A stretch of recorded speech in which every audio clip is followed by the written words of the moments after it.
Кто сказал, что вода не имеет вкуса, цвета и запаха?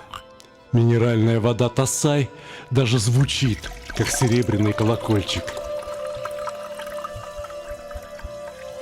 В каждом стакане воды Тассай отражается синее небо над горными вершинами Тяньшаня, а каждый глоток приносит свежесть и благоухание горных ручьев. Идеально сбалансированная премиум вода Тассай Эмеральд с 2001 года.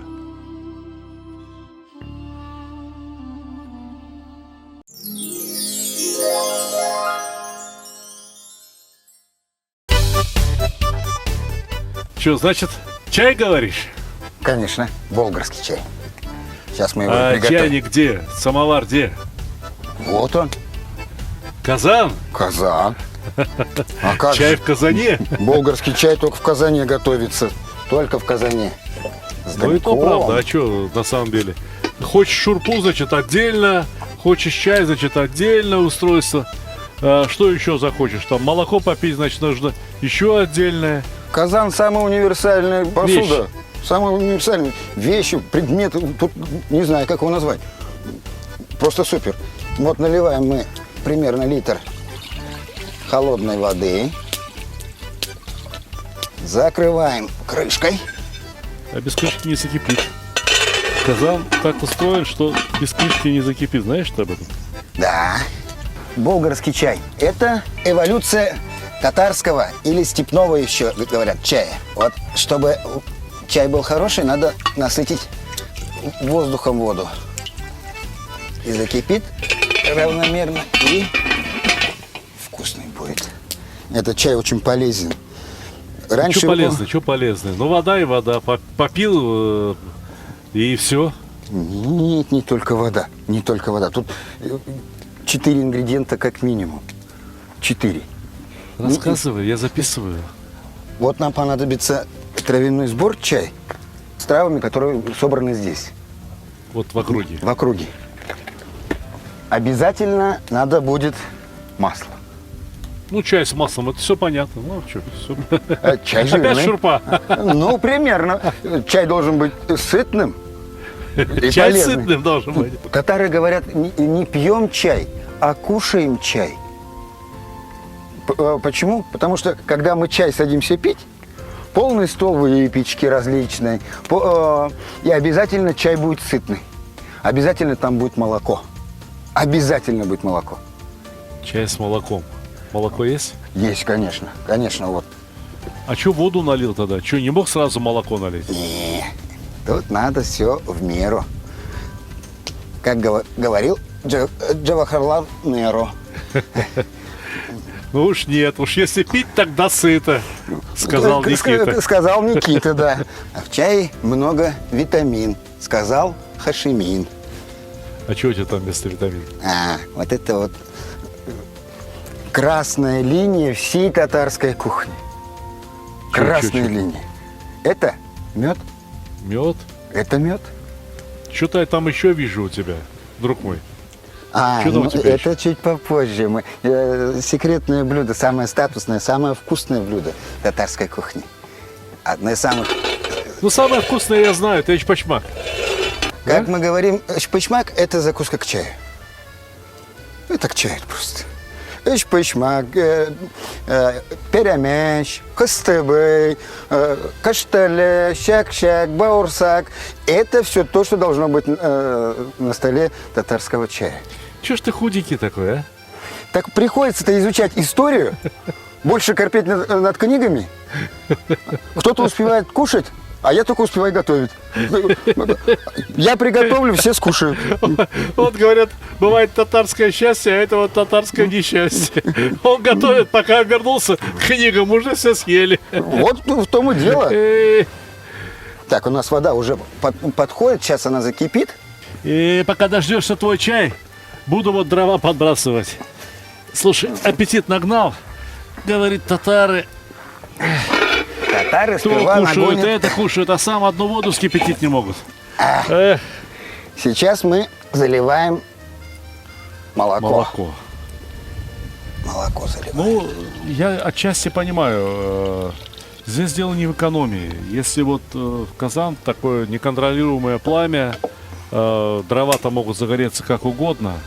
И если нальешь чистое молоко, оно может и пригореть. Да. Да. Закипит, пригорит, молоко пригорает. Пока вот со степным чаем мы роднимся. Сейчас вот так опять же мы нагоним воздуха туда. Всегда так будешь мешать или... Нет, сейчас мы закроем уже. Эх, вот если бы ты всегда мешал, вот тогда было бы вкусно. Я объясню почему. Сейчас молоко начнет кипеть, будет образовываться пенка. И в пенке соберется что? Все самое вкусное. Белок, жир от молока, который А есть. там же А этой если пенки всегда не мешать, нет, ты будет. руки спалишь. Не будет. Руки спалишь. Вот здесь нам немножко пенки-то и надо будет. Как раз. Пенка нужна? Да. Буквально ненадолго мы закрываем. Ох, я бы не закрывал. Сейчас как закипит, как побежит пенка. Я бы не, я бы не закрывал. Максимально 1 минута, даже меньше. Итак, следующий шаг мы должны просто подготовить. Не жалеете заварки? А мы ничего жалеть не будем. Знаешь, наверное, очень многие народы, которые традиционно пьют чай, вот пришли к такому способу употребления чая. Например, в Индии есть масала-чай. Вот тоже бросают черный чай, много специй, но в Индии это родина специй. И 20 минут варят. Еще и сахар добавляют. А ты вместо сахара, значит, сахара не было у татар. Дефицит, а мед сколько хочешь. Вот жизнь была. Аль-Гарнати пишет, меда у них настолько много, и он у них дешевый. Были богатые лесные угодья, а это богатые угодья для ведения бортничества. Вот она, подошел. Ага. И теперь наш чай.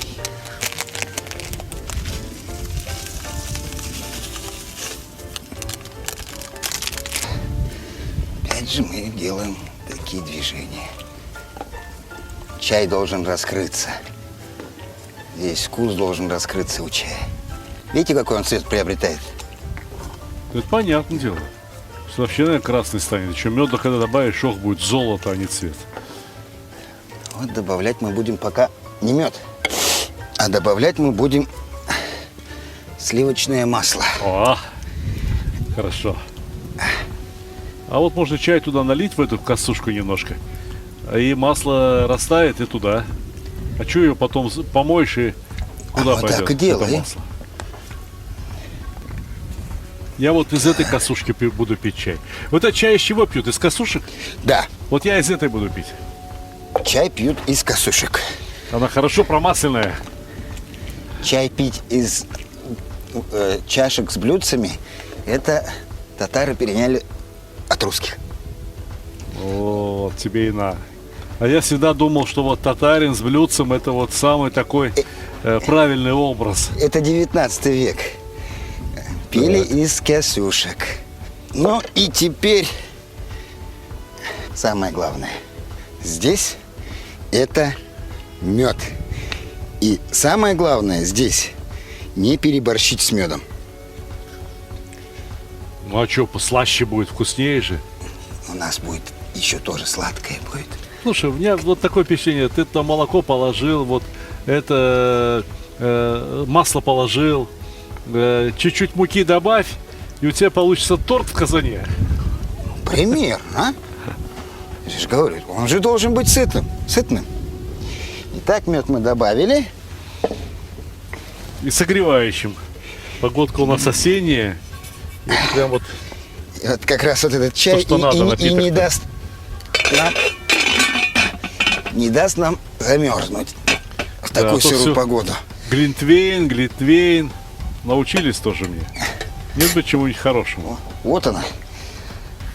А теперь чай без того, что чего-то к чаю, Да, ну, чё к это чаю? невозможно. Чё к чаю? А будем мы самое вкусное, самое полезное, самое статусное блюдо татарской кухни. Бал-май. Балмай. Бал. Бал, Мед. мед, май, масло. Май, масло. А Как что будешь видите, добавлять к маслу и к меду? любовь. Ну, давай, Свою любовь к... давай, давай. Только хорошо добавляй, не жульничай. Вот сколько масла взяли, столько мы берем меда. А мед вот такой уже вот, ну, постоявший, да? Не важно, не важно. Можно и жидкий? Можно и жидкий взять, можно и такой уже немножко, его называют не старый, правильно, а Зрелый. зрелый.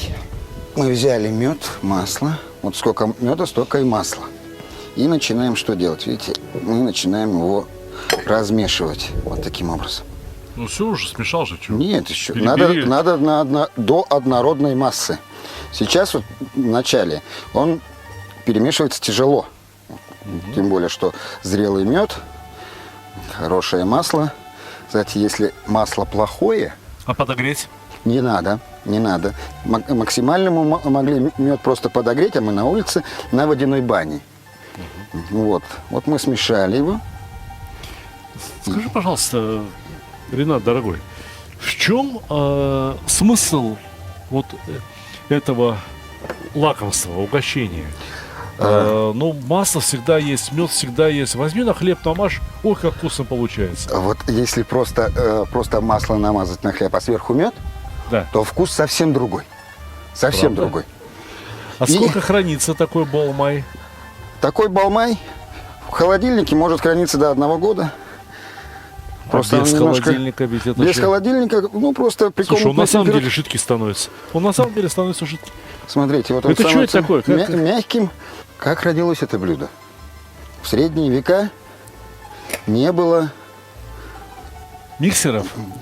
нет, не было холодильников. А продукты питания хранить надо было. Ну, вообще мед идеальный консервант. Вот А сливочное это- масло такая штука, которая быстро пропадает. И вот вместо холодильников были огромные кувшины, которые назывались хум. Ну да, хум и по-узбекски хум тоже. И вот заготавливать масло впрок, чтобы хватило до следующей заготовки, начинали в начале августа, либо в середине августа. В это время же как раз и Мед. качали мед. Обмазывали стенки сосуда медом, на дно немножко меда. И слоями мед, масло, мед, масло, мед, масло, мед, масло. Мед становился зрелым, твердым. Его отслаивали от масла, брали масло. Масло так хранилось до 1 года при температуре плюс 6. И Дай попробовать. Дай попробовать. Еще не вот, готово, Нет, еще. вот у тебя на крае там вышло.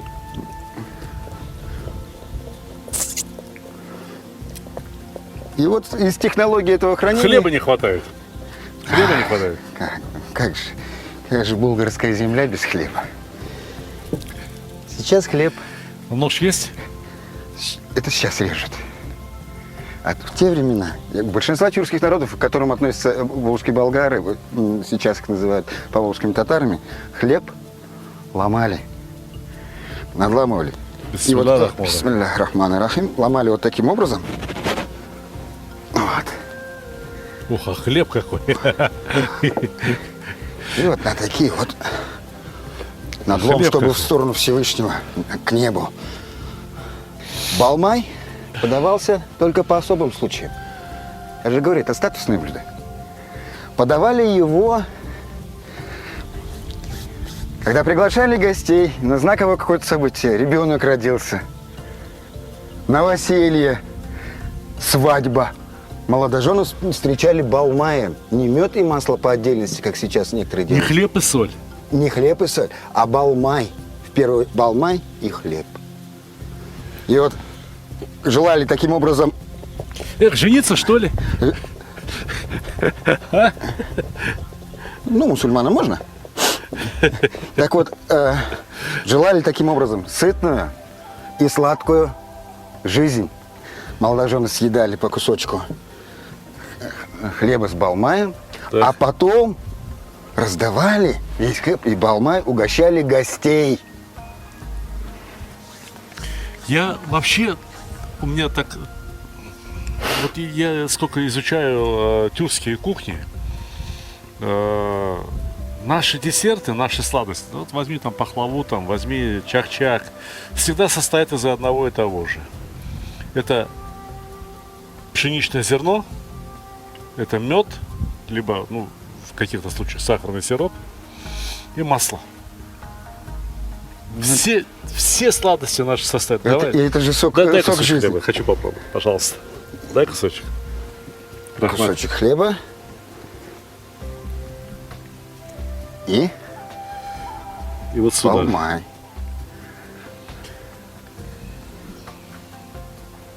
Слушай, это ты очень жирно положил. Не, я за то, чтобы жизнь была сытная и сладкая.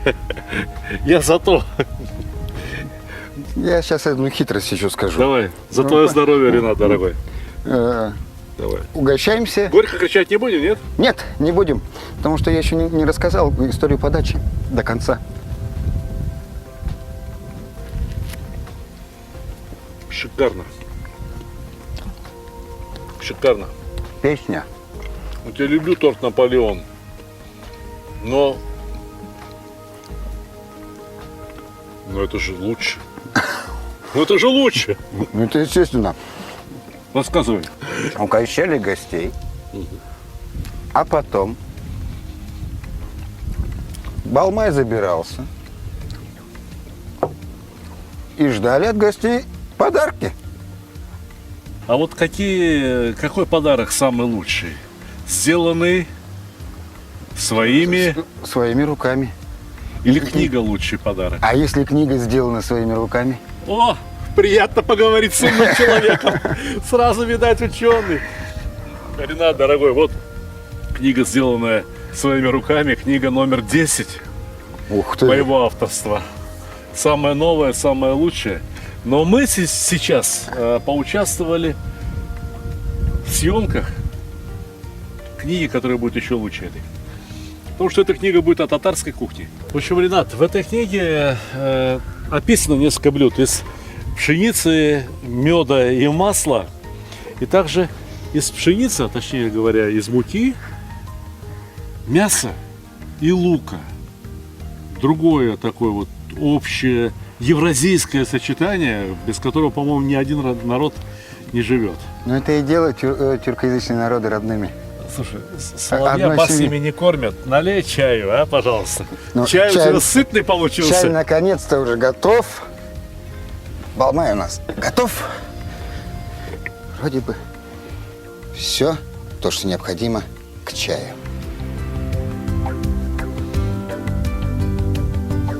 Так, Рахмат.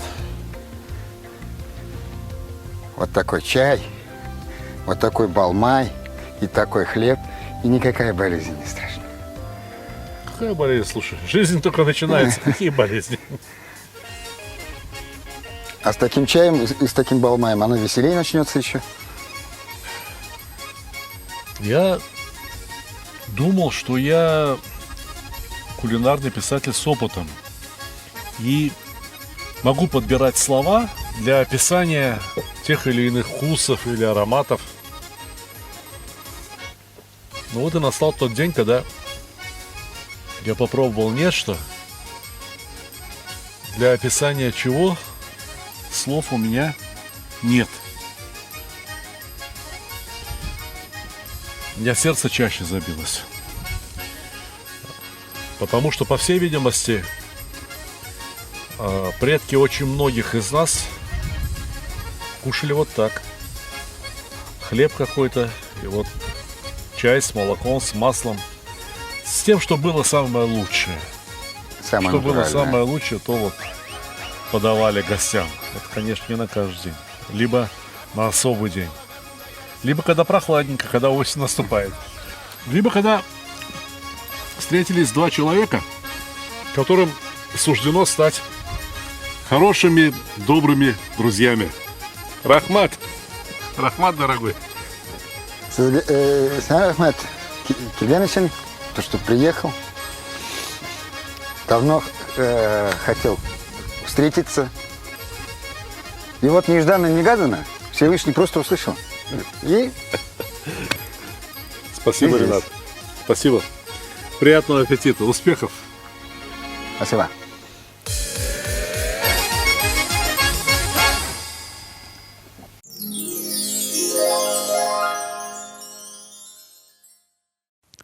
Моя самая новая книга называется «Сталик Видеобук». И я хочу вам рассказать об этой книге. У нее, видите, вот такая черная обложка. Но буквы блестящие, да еще и выпуклые, поэтому все видно. И, наверное, нет второй кулинарной книги с черной обложкой, да еще и на которой не нарисована никакая еда. Но эта книга вам очень понравится. Точнее, она уже вам очень нравится, потому что эта книга составлена по тем рецептам, которые были опубликованы в Ютубе и в других социальных сетях и собрали максимальное количество лайков, максимальное количество просмотров, максимальное количество новых подписчиков. Вот что такое эта книга. Здесь рассказано о массе самых популярных блюд. Хумус, холодец, не знаю, там цыплята табака, шурпа узбекская, каурма шурпа, каурма басбаш такой есть, азербайджанский суп, борщ, лагман. Одним словом, 75 рецептов. Из почти что 1000 блюд, которые я успел приготовить и опубликовать где-то в интернете. Гуляш, бешбармак, картофель фри.